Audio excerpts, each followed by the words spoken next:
இந்த நிகழ்வில் பிரதம அதிதியாக பெருந்தோட்டம் மற்றும் சமூக உட்கட்டமைப்பு வசதிகள் அமைச்சர் சமந்த வித்யாரத்ன கலந்து கொண்டார். இதன்போது நவீனமயப்படுத்தப்பட்ட குடியிருப்புகளை அமைச்சர் சமந்த வித்யாரத்ன பார்வையிட்டார்.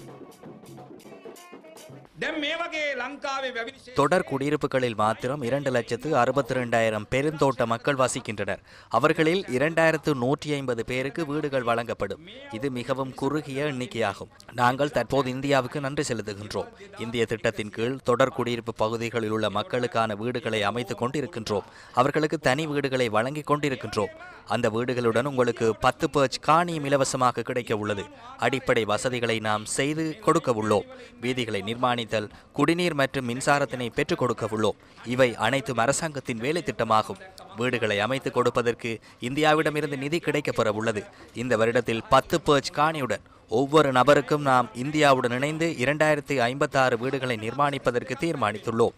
அடுத்த வருடமளவில் இதேபோன்று 6000 வீடுகளை வழங்குவதற்கு நாம் உத்தேசித்துள்ளோம். இதனிடையே நாள் சம்பளமான 1350 ரூபாவினை 1700 ரூபாவாக அதிகரித்து வழங்குவதற்கு ஜனாதிபதி தலையீடு செய்ய உள்ளதாக கூறியுள்ளார். நிச்சயமாக வாக்குறுதி அளித்தவாறு 1700 ரூபாவினை விட குறையாது, சற்றேனும் அதிகரித்து உங்களுக்கு வழங்க உள்ளோம். பெருந்தோட்ட சங்கங்களுடன் நாம் பல சுற்று கலந்துரையாடல்களை முன்னெடுத்துள்ளோம். இறுதி கலந்துரையாடல்களை ஜனாதிபதி முன்னிலையிலேயே மேற்கொண்டோம். இந்த சம்பளத்தை அதிகரிப்பது தொடர்பில் நாம் பல விடயங்களை அவர்களிடம் முன்வைத்துள்ளோம். நிச்சயமாக நற்செய்தி ஒன்று கிடைக்கும் என நாம் எதிர்பார்க்கின்றோம்.